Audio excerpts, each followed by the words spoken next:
प्रश्न है, एक समद्विबाहु समलंब का क्षेत्रफल दे रखा है 176 सेमी स्क्वायर और ऊंचाई समांतर भुजाओं के योग का 2/11 है। समांतर भुजाओं की लंबाई का अनुपात 4:7 है, तो विकर्ण की लंबाई क्या है? अब देखो, समद्विबाहु समलंब का क्षेत्रफल दे रखा है, तो समलंब चतुर्भुज जो होता है ना, वो कैसे होता है? इस टाइप से बताया था हमने, ऐसे। ठीक है,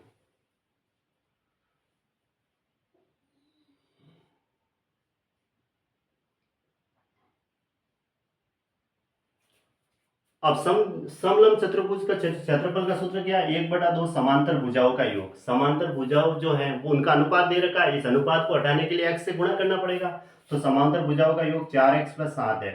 और बीच की लंबवत दूरी क्या है?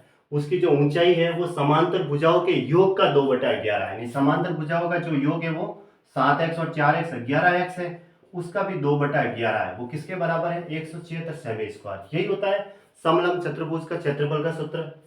अब ये 11 से 11 तो कट गया, देखो 2 से ये भी कट गया, और 7x और 4x 11x हुआ, तो 11x बराबर, और इधर क्या है? ये x है, बराबर 176। 11 से इसको काट दो 11, और ये 16 बार, तो x की वैल्यू कितनी आई? 4, क्यों x स्क्वायर बराबर 16 है, तो x की वैल्यू 4 आ गई।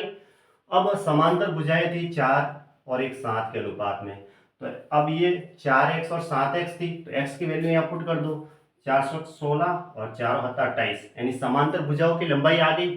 तो ये वाली जो होगी ना, बड़ी वाली भुजा है वो 28 सेंटीमीटर दिख रही है, तो इसको 28 लिख देते हैं और ऊपर वाली को 16 लिख देते हैं।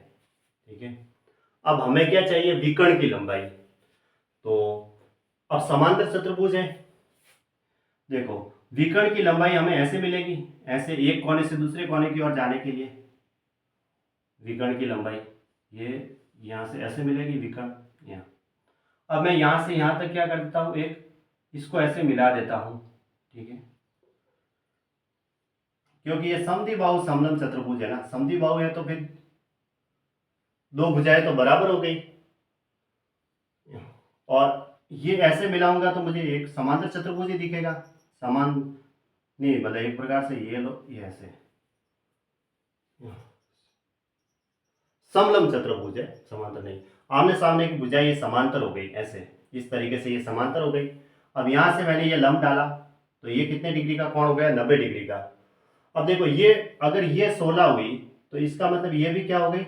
16 हो गई। तो ये यहां से यहां तक 16 हो गई, तो पीछे बची हुई कितनी है? 28 में से 16 माइनस कर दो, तो कितनी आई? 12। अब लंब डालते ये आधी आधी हो गई, 6 6 ऐसे। ये मैंने इसको ऐसे खींचा ना, तो अब मुझे बताओ, अगर ये 16 है तो ये भी 16 ही हो गई। अब यहां से यहां तक कितनी हो गई? 16। अब ये पूरी 28 थी, 28 में से 16 गई, तो ये 12। जैसे ही लंब डाला तो ये आधी आधी हो गई, यहां से यहां तक आधी आधी हो गई, है ना, क्योंकि लंब डाल दिया, तो ये 90 डिग्री का कोण हो गया, और ये 6 हो गई, और ये भी 6 हो गई। तो अब ये यहां से यहां तक कितनी हो गई? 16 और 6 22 हो गई। और ये कितनी है? ये इसकी ऊंचाई है। ऊंचाई क्या है? इन दोनों भुजाओं के योग का 2/11 है, यानी कि दोनों भुजाएं जो थी 7 और 4x, 11x का 2/11 थी, वो थी ऊंचाई। तो 11 से 11 कटा और x की वैल्यू 4 रखी, तो 4 दूनी कितनी आई? h की वैल्यू 8 आई, तो इसका मतलब ये 8 है। अब ये 8 आ गई और ये 22 आ गई, तो हम ये विकर्ण निकाल सकते हैं जो कि कर्ण के बराबर है।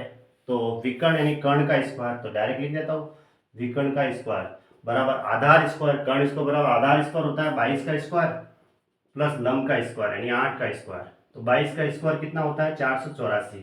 8 का स्क्वायर 64, दोनों को जोड़ दो, ये विकर्ण के स्क्वायर के बराबर है। ठीक है, 8 8 में से 14 1, 548। अब 548 किसी के स्क्वायर से ही आएगा, विकर्ण की वैल्यू क्या होगी? इसी ऑप्शन में से होगी। अब इसका स्क्वायर करते हैं, जैसे ये तो 137 के बराबर होता है, जो कि गलत है।